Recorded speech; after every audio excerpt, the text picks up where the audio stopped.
Hello, ladies. Good afternoon. I almost got confused there.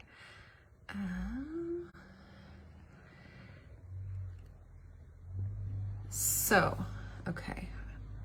Apologies for the last minute scheduling, but we finally nailed down a time and we wanted to get Kristi in here this week. So, Kristi, when you are here, let me know.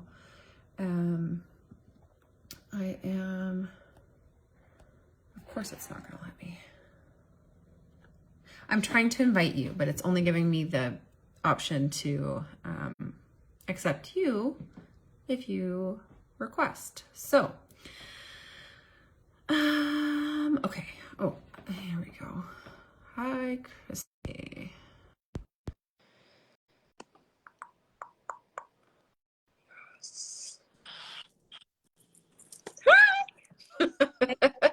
We got it. Okay. Awesome. Okay. Kristi, do you want to can you add a comment quick and I just see if my comments are working? They usually aren't anymore. I don't know why. I'll say hi. But let's see if it pops on here. So strange. Not. You don't see them either, hey? I don't see it either. Okay. It told me to swipe left. I'm on my camera, my phone, I mean. Yeah. And it told me to swipe. That's new. It's never done that before for me. It may be an upgrade or like the update thing. Oh, I usually have to swipe left to see comments on my phone, but mine is not giving me that option on this. I don't know what the deal is, so that's okay. I see your comments on Facebook, so I will just have it up on there as well, and I can see that we're live, so we're good. Hopefully we will get some ladies joining us, and if not, ladies, as you watch this, please drop a hashtag replay. Let us know if you're here live so that we can chat with you. And welcome to Kristi Van Sickle, who is our Limelight member this week. We are going to talk today about bridging the gap between leaving a toxic ex and loving your life, which hits very close to home for me. So I am looking forward to this conversation. And Kristi is a very good friend of mine from online. We met each other online through the coaching world, through a group mastermind. And she has been a fantastic support in my life. So I absolutely adore her. And I hope that all of you get lots of great value from her. And so Kristi, I know you're going to do it much less mechanically than me. Do you want to introduce yourself a little bit and what you do and who you help and all of that? I will be happy to. My name is Kristi Van Sickle, like Brianna said, and I'm a love and relationship coach. I focus primarily on women who have come out of toxic relationships, and I was that person once. And so I'm kind of a younger version of myself when I help these ladies, but I help them figure out the what now after leaving that relationship, because usually those relationships kind of erase us and we're left trying to figure ourselves out and then trying to figure out life at the same time, and usually also motherhood at the same time. Like, who am I? How do I do thing after what I've just been through? So that's what I do. I'm a published author, and I've got a podcast and just lots of exciting things happening these days. I'm also married to the love of my life, who happens to be my favorite guitarist, which is both exciting and loud at the same time.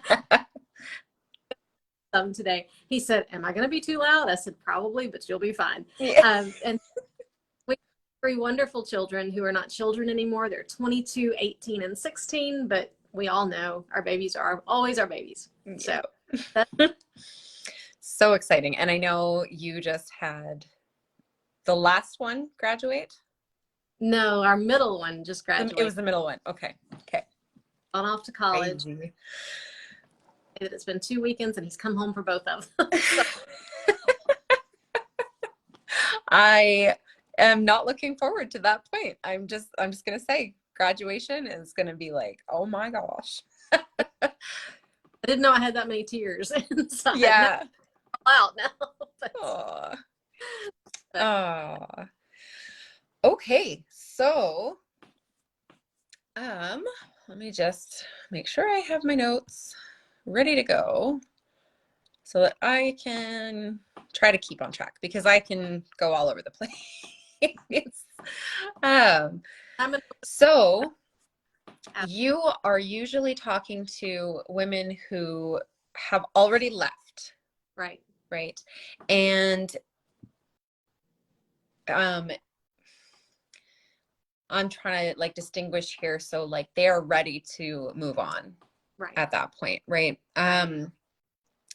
But I think a really common thing that comes up is asking themselves, like, what did I do wrong? And this is, I do this to myself all the time, right?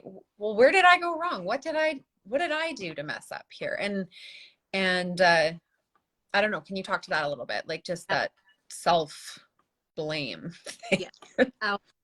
The question I get a lot, because we do as women tend to take a lot of the weight of the world on our shoulders and blame ourselves and apologize, even when we didn't do anything wrong. And relationships get us stuck in that cycle of self-blame. They get us stuck in a cycle of shame, and they get us stuck in a cycle of regret. And we're always looking for to fix what we did wrong. We're scared of getting into a relationship like that. And so if we did something wrong, we want to know what it was so that we can not do it again. And so it's really common is you didn't do anything wrong. Okay. That is a narcissist, and their MO is making other people feel guilty for something they did. That's what gaslighting is all about. You know, you've probably heard the term where they try to make you feel crazy. Some people call it crazy making. Yeah. You watch something and then say, hurt me when you did this, and they, well, I didn't do that. What are you talking about? You're just crazy. You're too sensitive. It's those the responses, and so it gets us lulled into a pattern of self-blame where we take the blame, we take the responsibility for things that were never ours to begin with.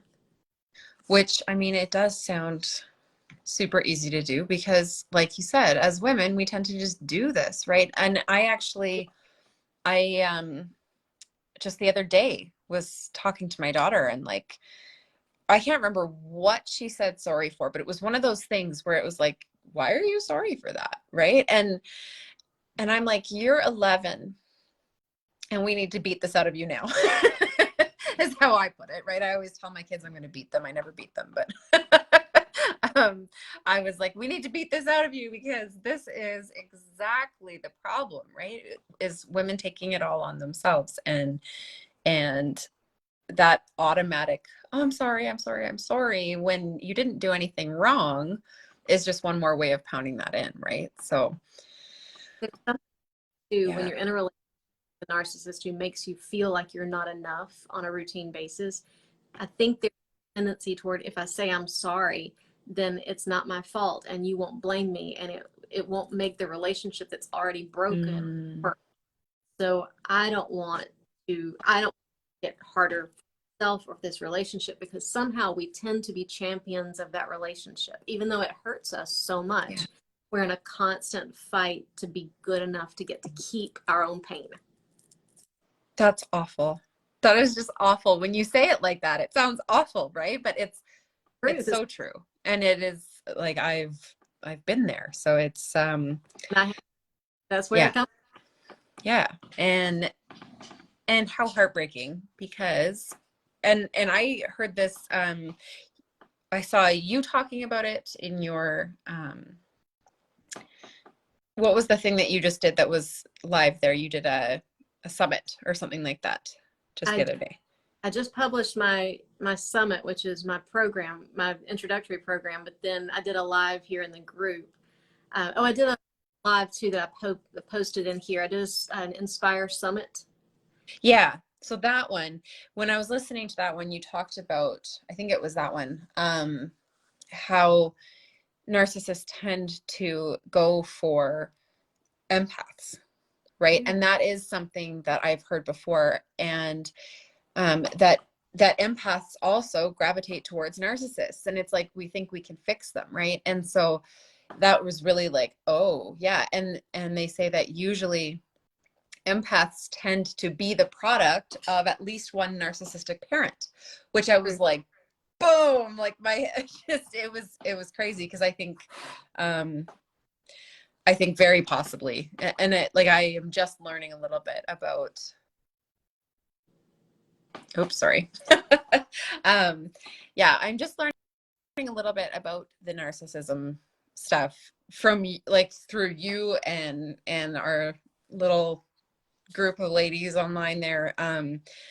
But yeah, I think it's something that I've experienced probably multiple times in my life and just didn't really know about, right? So I'm super excited to Even if it's not with you. could be somebody just early in your life who gets you lulled into that behavior pattern, Right. that type of dynamic in the relationship. Right. Grandparent, it could be a teacher, it could be a friend. You know, everybody can think back in history and think of someone who made them feel like they had to work to keep the relationship, and Yeah. often narcissistic tendencies or was a narcissist themselves. Wow. Yeah. That's, and I think, okay, so here's something that you can probably clear up because you're the expert on it. But do narcissists know what they're doing? Like, is it like they are consciously choosing to do these things in order to get to that point? Or is it like a built-in way of being for them? Like, do you see what I'm saying? Like I do. And yes to both. It is,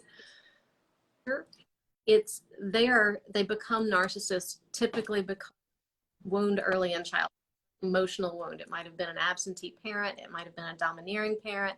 Could have been a lot of different things. And it's not always the parent's fault, but that's usually where it comes from. And so they feel like they're not good enough. And so they become somebody that they think is good enough. So they'll put on the personality traits of someone else. And so they practice it.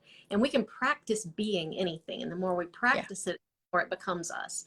And so they've practiced it for so long that it becomes their nature. But they do know, and there's a level at which they get something out of it. They get a charge out of it. It's almost like fueling the fire, and they know what they're doing. I wish I could say they don't. I wish I could say just, you know, it's just the way they are, and it is to an extent, but it's still a choice. It is a choice. Okay. That actually, so then that kind of clears up the question of like that looking back aspect where it's like, well, okay, so maybe just leaving will make it so that he realizes and he changes, and then we can have this great relationship that it started out as. And obviously, if they're choosing it and it's not like just an ingrained way of being that they can like unlearn or overcome or whatever, right? If it's also a choice, that kind of. And the way a toxic relationship works, it works in cycles. And I've worked with hundreds of women, and they all say, oh, but my story's different. And it's not, but okay, tell me. It will be, but the cycle is the same, because these relationships with narcissists all follow the same cycle. They start with love bombing, so that person is your perfect match. They're everything you can imagine. And that works for them until they get you hooked. And once they've got you hooked, they can sense it, and they'll start to ease up a little bit and become a little bit more of who they are. And they'll continue to ease off the gas pedal of the love bombing until you start to react. And when you start to react and they sense that they're going to lose that supply, which is sort of like their fuel, it's almost like plugging up your phone and you unplug it and it starts to lose battery. When they realize that they're about to start to lose that supply battery, they panic, because it devalues their self, their better self. When they sense that, they'll retreat and they'll come back and love bomb a little bit. But what happens is it never goes all the way back. Like it starts. Right. You were talking about the pendulum swing and how it just doesn't, it kind of keeps going farther in the one direction and not quite as far back as where it came from. Hi, Angel. I see that you're live. Thank you for being here. Yeah, so that is. But that's what happens if you leave them. They will come back typically, unless they've up with their backup supply. And a lot of times they'll leave and hop right into a new relationship because they've already got that person primed and ready. If they're often going to come back and tell you they've changed, tell you that they're so sorry, they should have never done it, and they'll behave themselves for a little while. But the real person underneath that pretend mask is going to show up. So how is there a way, well, I'm sure that it's different in every situation, but is there like a length of time that you would say minimum that somebody should watch for, like before they're going to pop back? You know what I mean? Or is that like not really this is a guaranteed time limit, but it will happen. Right. So if you know it will happen, to save yourself from ultimate heartbreak, you're wise to just not even go back. I was in it, I left, I came back, and I got hurt a million times worse. And then ultimately, when I really, really left, after 18 years of keeping myself stuck in daily pain, I left, and I left for good that time. And he still tried to come back. He still would send me those heart, tugging at the heartstrings messages. And you have to build a wall that's just impenetrable. And you do that through facing the reality of who that person is. And that reality hurts. But I like, you hear the term fake, or the saying, fake it till you make it. With this, you have to face it until you have to face the truth over again until it just becomes what's real in your mind and in your heart. And that's when you can get past it. Oof. That feels heavy. It is heavy. But when you get past the beginning stages of how heavy it feels, it gets lighter and lighter and lighter. And eventually that becomes your freedom. Okay. Because that truth will set you free. And that's an old saying too, but it's true. It's true. The truth about what it really is will set you free. Yeah. Well, all the old sayings are true, right? They're there for a reason. They became sayings for a reason. So that makes sense. Yeah, it is very heavy, Angel. And I don't know, Angel, if you've been there before, you can share, you don't have to share. But definitely for me, I'm pretty sure this is what I'm dealing with right now. So, so it's pretty heavy. And I am really grateful, like I said, to have Kristi in my life, because she's like my go-to, what the hell do I do now?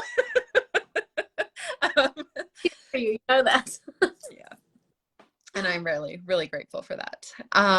So then I guess like not that I'm not at this point yet.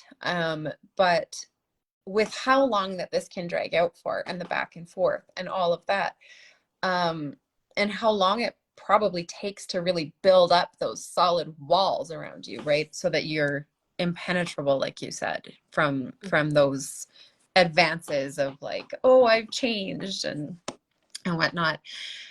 What do you say to new relationships in the in-between, like before you have that impenetrable wall built, but maybe you're like, is it helpful to move on, that it helps you build those walls sooner, or is it better to build those walls so that you're ready for the next relationship? Or how does that, like, what's the ideal play out there? That's a good question. It's a really good question. And it's one that I can speak to because I'm married, and I did get into afterwards, but I got into other ones before I got into this one. And so I have been in both places, like the one that really worked and the ones that really didn't. And the ones that really didn't were because I was kind of, I want to say playing, but it was like I was testing the waters. Like, what does this feel like again? Like, what am I safe? I was still blaming myself in those situations. And so the healing has to happen. And you can absolutely get into a relationship before you feel like you're ready for a lasting relationship beforehand. You can test the waters. I would definitely say be careful and be honest with the other person and with yourself. We do take our scars with us. Yeah. I had a C-section with our now 16-year-old, And I always compare it to when I first had my C-section. It hurt like crazy because it was fresh, and it hurt to move. Everything about it hurt. Now it never hurts. Don't even notice it's there unless I run into the corner of a table, and then it will hurt like crazy. And it's that same kind of thing. Like the wounds are fresh, particularly for you, especially at this time. Who have recently left, the wounds are fresh, and so everything hurts. Everything feels heavy. Everything will feel like down. But eventually those wounds heal and they become scars. The scars don't hurt all the time. You don't even notice them. But something hitting you just the wrong way can be like that table corner that knocks you in the scar you have on your body, and it hurts extra because it's a sensitive place on your body. Right. And these scars, these relationship scars, can hurt like crazy when they're hit the wrong way. And so it's not something that you're going to heal from and it'll be like you're fresh and new and exactly like you were before. You're not going back to who you were before. Right. So a lot of who you were before fell for it the first time, so you don't want to. Yeah. You don't. And so it's really smart to not wait around to feel like you used to, because you'll be. So can you get into relationships? Definitely, but be careful. Like look for red flags, because until you have really healed and you really have walked through the steps that it takes to get ready for the next one, if you get involved, you're very likely to get involved with another narcissist, because it's a pattern. It's something we tend to attract as empaths. Yeah. We attract the broken people. We attract the people we can help, the people we can save. Yep. And so it's a relationship pattern. So it's smart to be careful, and it is smart to be honest with yourself and with the person that you're dating, and just say, look, this is who I am and this is where I've been. And if that's too much for you, then let's don't, Yeah. Go ahead and just kind of lay it out. Yeah. Because they'll see it. They'll react to situations, interact, the way you communicate. And I'm sure, like with the relationship scars, those things that bump into the scar you're going to have that visceral reaction, right? That if they aren't prepared for that, is probably going to be really intense for them. I'm not sure exactly what that looks like, but get into a relationship where something's going to shock you about the way you handle something, and they don't want to get into a relationship where the way you handle certain things is going to shock them. Relationships are a two-way street. Yeah. Particularly when it's a healthy relationship. Yeah. So, okay. So that makes sense. Like, not that I'm ready for that right now. It's way too soon for me, but, I feel like that's kind of like, that's always the thing, right? Is like, even in a regular breakup, it's like, when is it right? When are you ready, right, to move on? That's a really difficult question to answer. So with the whole like feeling responsible for other people's problems thing comes like, what if you find somebody else and you're like, I know you shouldn't be with people because you're like this, and like how do you let go of that feeling of responsibility and let go of the like, oh, I wasn't good enough to hold him, but this other person now is there, and all of those things, like just when they move on, kind of a hour about this, and I'm not going to, because I know our time is limited, but shades to the question. Chances are they're going to move on to some, because they depend on that narcissistic supply to be able to keep going. They have to have it because they're worthy to go on their own. So they will find someone else. But here's what you have to learn. Number one, they're going to be to that person exactly how they are to you, or how they were to you. It's going to look like they have this perfect, wonderful fairy tale relationship. But you have to remember yourself that when you were in the relationship with him, other people saw him differently than you saw him behind closed doors. Yeah. And so you're the person on the outside. at this point. And so you'll see all the good. You won't see the behind the closed doors stuff. And that love bombing phase will last for however long it lasts. And it will be hard to watch, which is where no contact comes in. But that's an entirely different story. Breaking the bond of contact and looking and following him on, social media and that kind of stuff. Protect yourself with that. Totally different story, but they'll move on. Yes, he will find someone else. Yes, he will make it look like they have it perfect, that she's so much more than you ever were, that this is perfect and you were never good enough. All those things are going to happen. But you have to remember, first of all, she's going to live the same story you did. Her timeline may be different, but the end result will be the same. Also remember that she does not want to hear from you. And I think nature is I'm going to reach out to her and let her know. I just want to warn you. I want to tell you that he's a narcissist and you're going to be miserable. And that will come back on you every single time. Don't try to save somebody else. Once you are out, this is your moment to focus on you and your children and moving on. Don't try to save whoever she is. I'm not there yet, but I could see it being a thing. It will hurt. I'm not going to lie to you. It will hurt. Yeah. Oh, of course. So I guess like the follow-up to that question is, because like you're saying, cut off contact, but I've got kids with the guy. Mm-hmm. And he has parental rights. Right. So there's a couple of questions that come out of that is like, how do I shield myself when I have to still be, passing the kids back and forth? And also, kind of unrelated, but stemming from the same thing, is how do I protect my children from those same things? Like, it was definitely a thing for him to make my oldest feel like she wasn't good enough. Right. As well. That was one of the main reasons I left.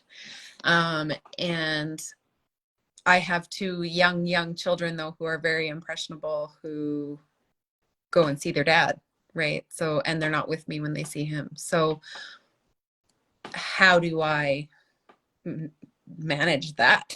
Right? Like, that's... Well, in this case, I was blessed with all of that because he had no interest in the kids. And so from day one, I never really had to deal with that. My husband has adopted the kids. You did years ago. And so there's been no contact for a lot of years at this point. So I didn't have to deal with that. But I have worked with women who have had to deal with that. And the ways that we've navigated that, you can get a mediator. Like, you can get an impartial person. You can hire them, like an attorney kind of situation, or maybe a friend, and all communication goes through that person. So you never have to communicate. Okay. You can have a neutral location to drop the kids off and pick the kids up. Mm-hmm. And you never have to be face to face, that you never have to talk. The less you communicate, the better. And again, hard in the beginning. It really is.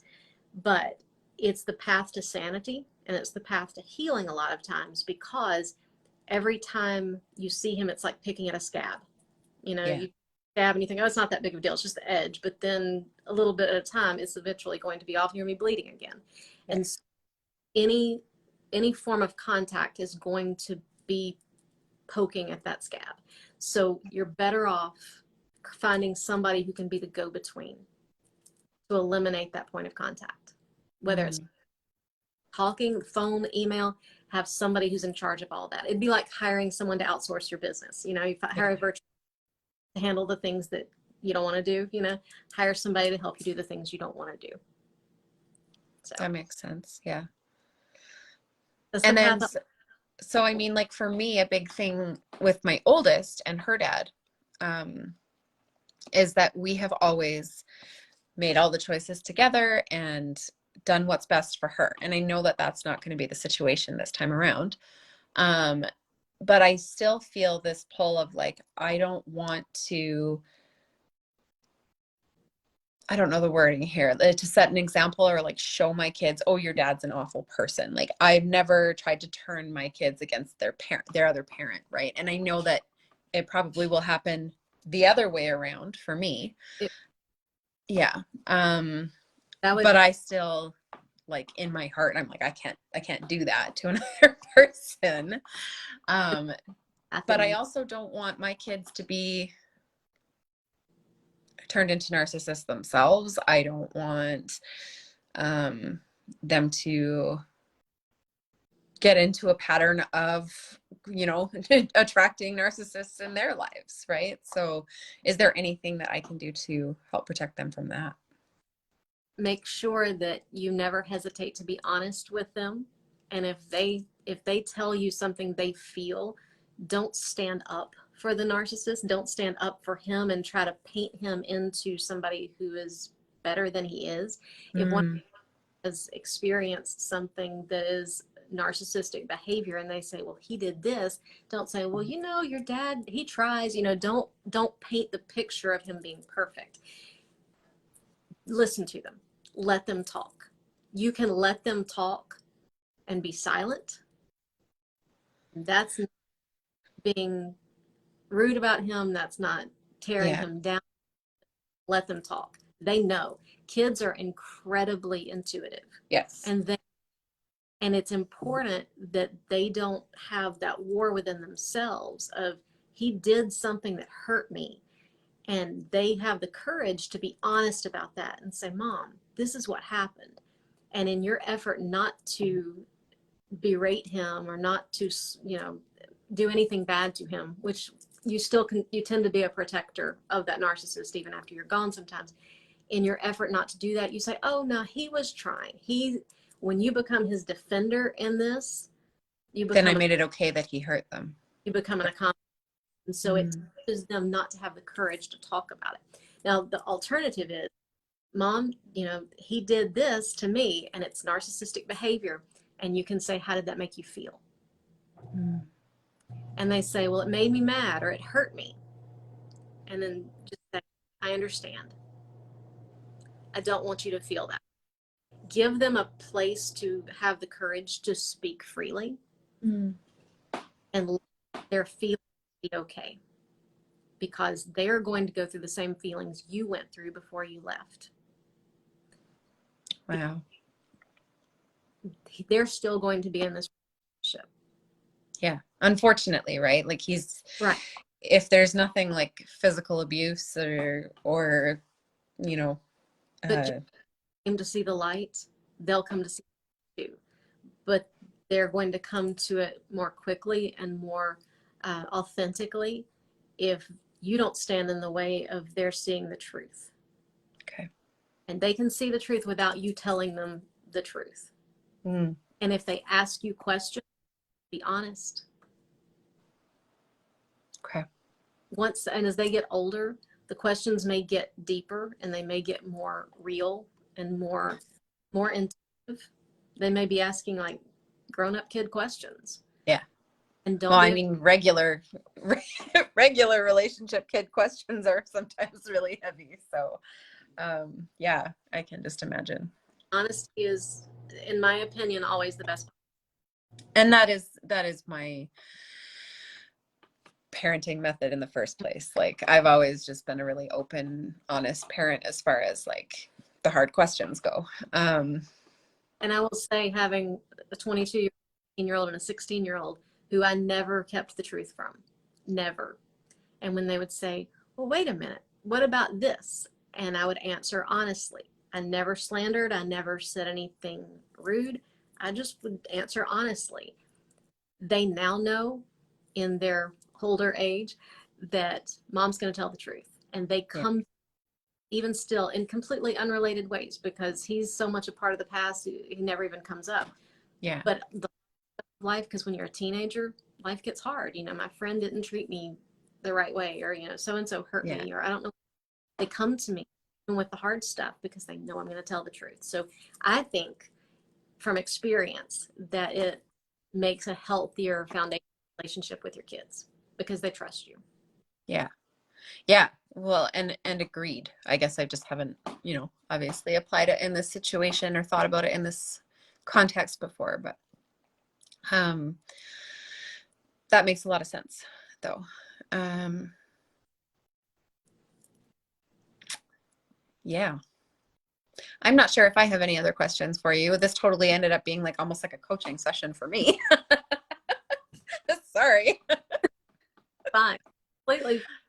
But maybe the example of the real life stuff will help other people. So I'm all good with that. That's kind of what I do, right? So use this as another example, right? It's fine. Well, I tell you, and this, I know that I think Angel is still on with us and other people watch. I want to tell you, you are going to come out of this on the other side and you're going to build a very happy life because you're going to heal from this. And you know what? I believe you because I have people like you in my life and I know that I have places to turn. So I really appreciate that. And when it gets really super heavy, tell us a little bit about your program, I don't know, you do coach as well, right? But I know you also have like your kind of your main program that you run. Yeah, I have levels of access because I've been told I should focus on one part of the healing journey and I can't do it. I cannot let myself just focus on and all the parts hurt and all the parts suck until they get really good, And so I can't let those ladies in the very beginning go. They're just my heart. Is my mission in life to make my story have mattered for thousands of women. So I help at every level. So I have a very baby step program. It's so cheap. It's crazy. It's like $27 and it's called the Break Free from the Narcissist Guide. And it talks about how to break free. It talks about how to let go. And there are bonuses in it. I mean, it's kind of a chunky program for $27, but it's something that's just packed full of good information, resources, and things. So that's where I start people at the very beginning. And then the bigger program you already have, it's the Starting Over Summit. And it's really big. It's like 12 different videos and 12 different audios and bonuses and stuff. And I am updating it quarterly. So it's library that just never stopped growing, which is really cool. I love that. And so that one's a little bit pricier. It's 111, but I feel like it's just so jam packed. And really that is so incredibly accessible for a big program like that. Because I mean, I know not everybody runs things at that accessible rate, right? But that is, and I haven't started that. For anyone who's wondering, I have it, but I haven't started it.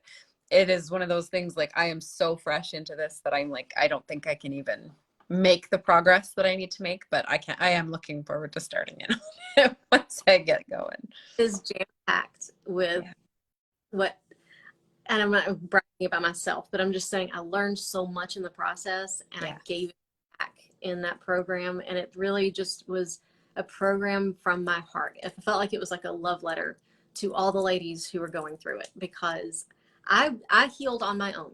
I kind of went alone. I was like, I can do this. I'm tough. I have a ton of people who love me. No one who loves me knew how to help me through this. And they kept saying, strong enough. I'm like, yeah, you be strong enough. I'm falling apart. I would just get to the point where I didn't want to talk to anybody because I didn't trust anybody with my heart at that time, because I was so raw and everything in life felt so painful. And so I did do it on my own, and it took me far longer than it would have if I'd had help. And so I wanted to make that a place for people who have a lot of people who love them, but no one who knows how to help them. And so that with that program. And I was like, I don't want to price it huge because I don't want to make it inaccessible to anybody. So that's when I kept it a super low price. And then after you graduate from there and you're ready for that next step, I have a group coaching program that's called Find Your Forever Love. And it's a beautiful program because, it talks about the love thing after, like when you do find those relationships, but it ultimately comes back and teaches you that your forever love is you. Yeah. And it helps build up to be ready in and of yourself to have those healthy relationships, because you're never going to find that forever love until you know you are your forever love.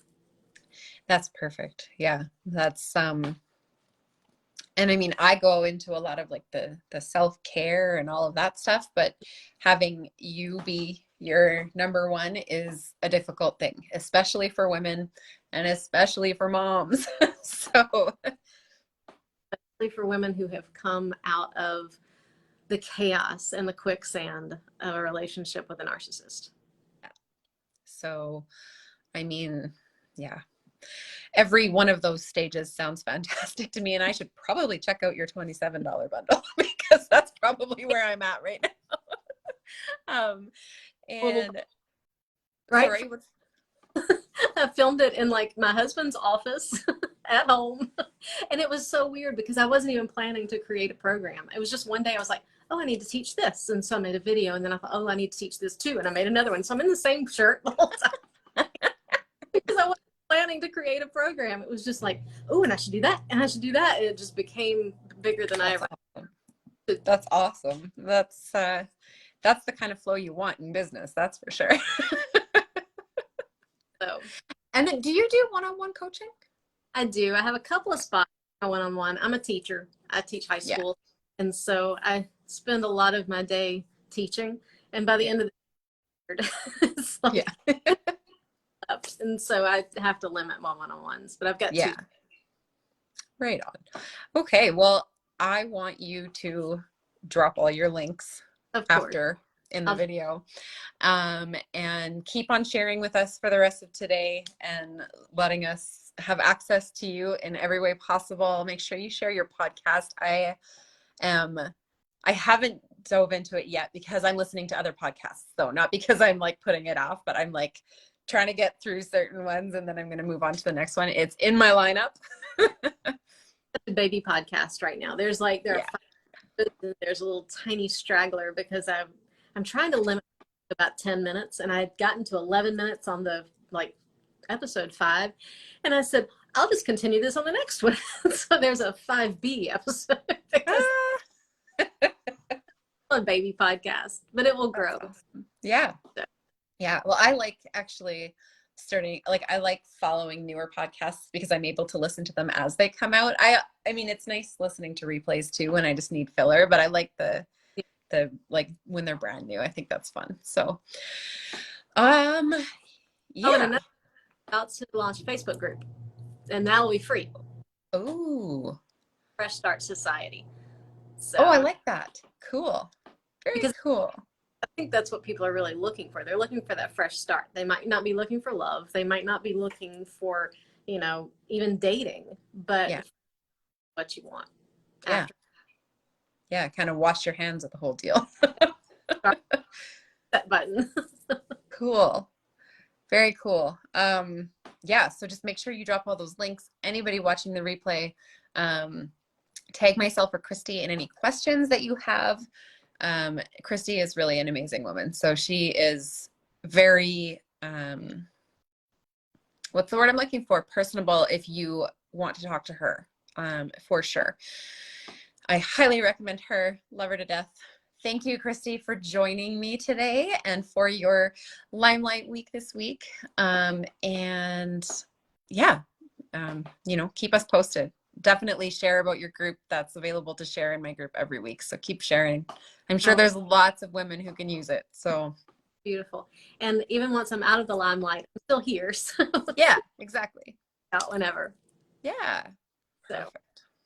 Well, thank you very much. Thank you so much. Thank you.